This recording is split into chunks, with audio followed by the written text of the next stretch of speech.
What's going on, you guys? Welcome back to another sick and lit edition of Wrestle Shade, the Natural Selection. We're back in the building to talk Fatal 4-Way Shade, okay?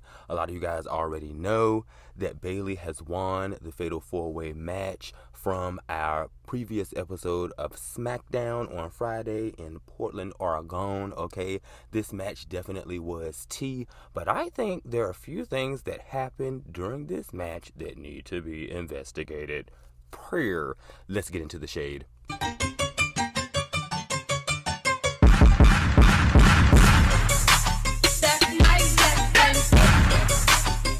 The Tiffy time mega breast era has begun, and the SmackDown women's locker room ain't having it, okay, period. Friday night on SmackDown, Nia Jax, Bayley, and Naomi, along with Bianca Belair, came out one by one to state their case on why they should be next up to battle it out with the Tiffer. It's no shade though, the interruption went crazy because just as Tiffy Time was explaining her plan on how she was the one who actually befriended Nia and played her and blah blah blah, it really looked to me like Tiffany got played and she just didn't want to admit that Nia Jax played her. She really thought she had a friend in Nia. But anyway, just as Tiffy Time was explaining to the WWE Universe and telling the WWE Universe to put some respect on her name, asking us what time it was, okay, period, in a in-ring interview with Byron Saxton, Nia Jax pulls up and mama won't happy. And when I actually heard Nia Jax call Tiffy Time a ungrateful little shit, I thought I was gonna shit on myself because it takes me back to a video I made, sidebar, on why WWE should go R-rated. Mind you, this segment where Nia Jax called Tiffy Time a ungrateful little shit was not PG. Moving right along, the disrespect and the shade that Nia Jax was throwing was on all cylinders, okay? She already called Tiffy Time a ungrateful little shit, and then when Naomi came out to state her case, she told Naomi that nobody cared about her while staring Bianca Belair in the face. It's just like, Nia Jax, what are you on?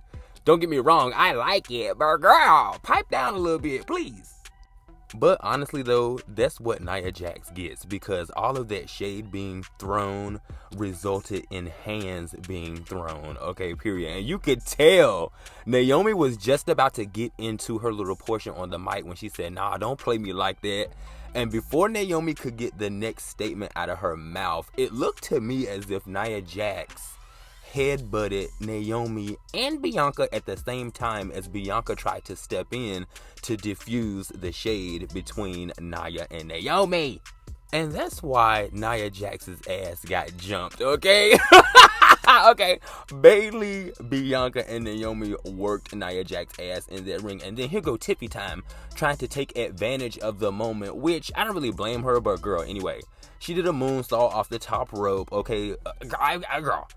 Taking down the crowd of Nia Jax, Naomi, and Bianca Belair and Bayley, okay, in her Sabrina Carpenter and Britney Spears ribs, one-piece rhinestone studded Swarovski crystal, okay. Nick Aldis come out talking about how he have a brilliant idea, and you know something, to me it's just like, if you guys really want to share a brilliant idea with us, give us something new, give us something different, give us a different type of match or a different type of scenario. The idea was not all that brilliant, but anyway, Nick Aldis come out amongst all the shade and all the fighting and all the Tiffy Times moonsaults, okay, period, and he declares that there's going to be an impromptu match, a fatal 4-way match, okay, period, consisting of Nia Jax, Naomi, Bianca, who really didn't have too much to say during the segment, and Bayley. And I thought to myself, Bianca didn't really have anything to say.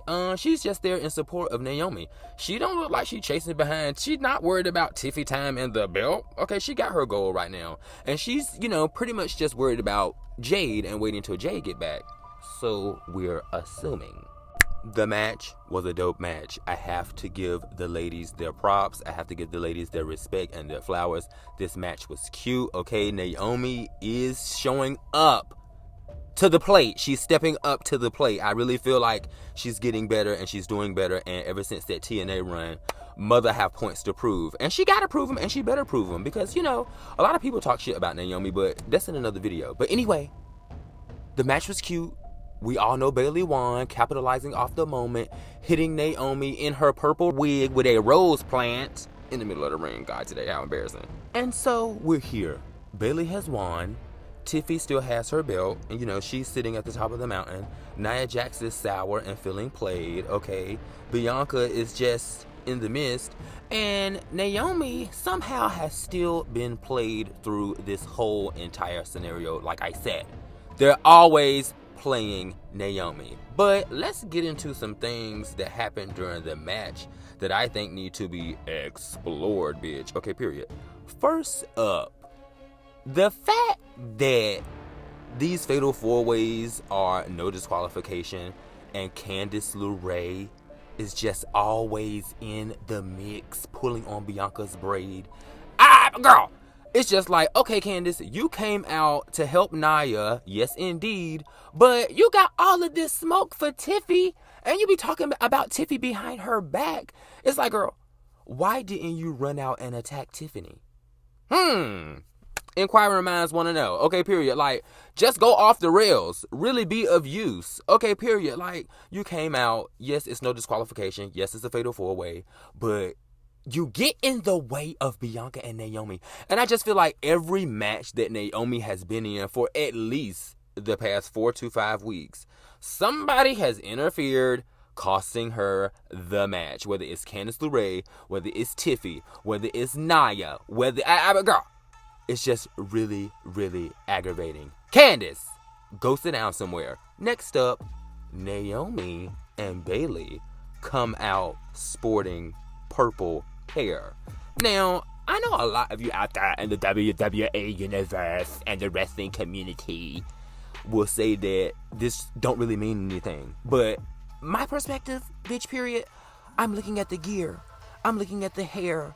I'm looking at what they're saying. I'm looking at what is in synchronization. I'm looking at what is in disarray. Okay, period. Like, I take from the gear and how the women and or the male wrestlers interact with each other during their segments. It's just like, I feel like that is like quintessential to everything that goes on here. And the fact that Naomi and Bayley have purple hair, it's just like, bitch, something's up. Girl, come on. Like, how can you not feel this in your bones, bitch? Okay, like, something's going on. Like, if I'm not mistaken, I thought WWE had a thing, especially with the women, where they really didn't let a lot of the women wear the same hair color a lot, because they wanted to differentiate the character and, you know, and just have everybody have their own swag. Like, okay, I thought this was maybe in tribute to Sasha Banks. I did go back to check to see if this was her birthday or if she won a special event, or like, since Naomi and Bayley are really, really close with Sasha Banks and they support her outside of the WWE, if they were just maybe paying tribute to Sasha Banks with the purple hair.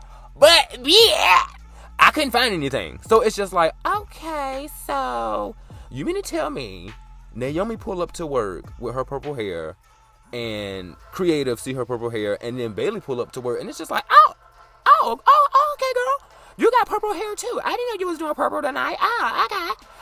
Okay. Girl, no, baby. Something is up here, and mark my words, bitch. Okay, period. We're going to find out what was behind this purple hair, bitch. Okay, period.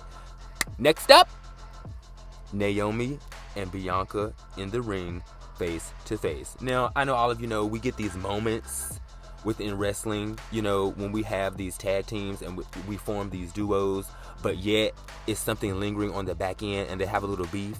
So we get these moments and these segments when they're face to face and we know they kind of want to go at it, but they don't go at it. We just get the imagery of them facing off.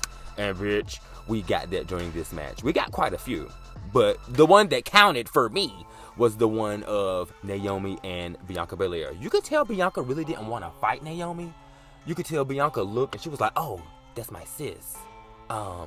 and we're tag team champions right now.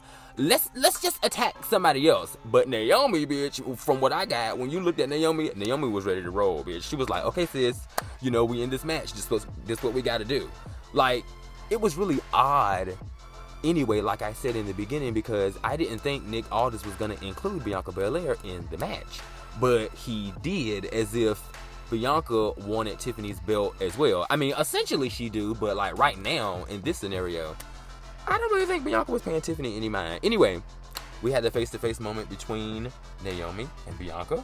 We had an interesting face-to-face moment, I think, between Bayley and Naomi, who are supposed to be good Judies, good girlfriends. We had a moment face-to-face between Nia and Naomi, which we already know they got beef, and they had a match a couple of weeks ago, and that was a really good match in between the two. Naomi told Nia to keep the belt warm for her. And then we had a moment face-to-face in the ring between Bianca and Bayley. And we already know, allegedly, the beef between Bayley and Bianca is squashed. We've already seen them dapping it up and giving each other thumbs up and all this other type of shit. But we don't really know on the back end how Bianca still feel about this whole thing. She didn't really say too much. So that face-off was kind of cute. But the face-off between Naomi and Bianca, I think that is also going to give us hints and give us clues as to who attacked Miss Jade Cargill and who is actually about to go heal out this piece, bitch. Period. Lastly, flowing from out of that Naomi and Bianca face to face, we're gonna get into Bianca hitting Naomi with the hair whip. God, today! Now, when I saw this originally from one of the first camera angles that I saw it from, it did look like this was accidental. Okay, period. You got Candice LeRae coming up on the side of the ring, grabbing Bianca Belair's braid, okay, period. Like, we know the braid got a mind of its own, but bitch, it couldn't get out of this predicament, okay, period. Candice LeRae grabs the braid. Bianca is struggling. Naomi is coming up. Sis, I'm gonna come and help you, sis. Okay, And then, as Bianca is pulling the braid from Candice lets go, and the braid, the momentum of it all, you know what I'm saying? Like, the force just kind of carried over into Naomi's stomach. Okay, period. After that, Nia Jax quickly grabs Bianca Belair's legs, and Bianca Belair hit a face plant and is drugged out of the ring. Boom. Okay. But from another camera angle, when you look at Bianca Belair's face, now I know she's like pulling with aggression because Candice LeRae got the braid, but baby, when you look at her face, going into the direction of Naomi and her clearly saying that, okay, bitch, this is not Bayley, this is Naomi right here, okay, period. Like, to me, it looked like she put a little extra force into the braid whip. She on her own. It looked like it was just like a lot of force put into that. And, Naomi kind of suffered. And that's essentially how Bayley won the match. Okay, period. Bianca's braid took Naomi out, and then Bayley capitalized with the rose plant, bitch. It's like, Bianca, did you do that on purpose? Okay, period. Do you know something we don't know? Have you been doing your detective big ones and you found out that Naomi is the attacker of Jade Cargill and you just wanted to give Naomi a little okay, you just wanted to give her a little like, bitch, I know you did it, but we're gonna keep these belts for now because I need the gold around my waist by any means necessary, period. But I know you did it. Now, we do have a Instagram story post of Bianca Belair apologizing to Naomi. Naomi pretty much saying, it's okay, sis, we'll get him next time. It's just like, girl, Naomi, snap into a Slim Jim, honey. Y'all need to whoop Candice LeRae's ass, bitch. And y'all need to drag Tiffer. And y'all need to drag Nia Jax. I mean, girl. In the name of Jade. I mean, it's three of y'all. Bayley, Naomi, and Bianca. Jump these hoes. Get the job done. Come out with the W. Okay, period. Like, y'all is, girl. I'm gonna get frustrated if I continue to talk about this. You guys, hit me up in the comment section below. Okay, period. Don't forget to like, share, and subscribe to the channel. Okay, hit that bell notification to be updated and notified on when I upload more content such as this, so we can all get into the shade, bitch. And still, after all of that match, all of that segment, all of that brawl back and forth, bitch, all of the shade, we still really don't know who attacked Jade Cargill, okay, period. We're left up to more speculation. At this point, I'm just going to hop in my car and go to the WWE headquarters and go to the new office, bitch, and look for Jade Cargill's contracts and see what the hell is going on, bitch. Look, we need more updates. Is she even recovering? I mean, really, girl. Is she even healing? Cryogenesis. I mean, is she in the time chamber?